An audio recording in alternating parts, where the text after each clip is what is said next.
Hi, this is Sneha, and welcome to Story with Sneha, where I am learning to turn my thoughts into stories.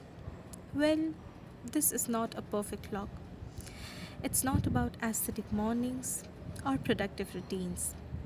It's about living a life that never felt easy and building one that finally feels like mine. To be honest, I didn't grow up in comfort. Life back then was good, but it wasn't something I was living. It was something I was constantly trying to get through. Every day came with its own weight, and slowly I stopped dreaming big because surviving itself felt like enough. But somewhere deep inside, there was still a voice that refused to settle.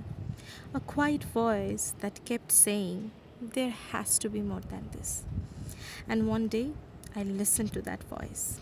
Not because I was fearless, but because I was tired of staying the same.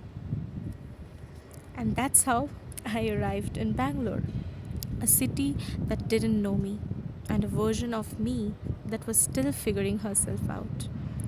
Everything was new, but for the first time, new didn't feel threatening. It felt like a chance. Now my days begin with a 9 to 5. It's not glamorous, it's not always exciting, but it's stable. And for someone who came from chaos, stability feels like peace.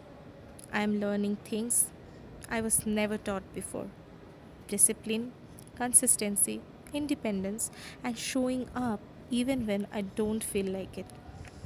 And after work, I step into a different version of myself. I teach, yes. And somehow, in the middle of explaining things to others, I start understanding myself a little better too. This part of my day doesn't feel like work, it feels like something I was always meant to do. And then there's this, something I never thought I'd do: put myself out of here. Being an ambivert, I have always struggled to express what I feel. Most of my thoughts stayed unfinished. So I thought this could be my space. A place where I don't have to be perfect. A place where I just can exist. And maybe someone out there will listen. So, this is me, still figuring things out, still becoming. And if you're here, thank you for listening to my side of the story.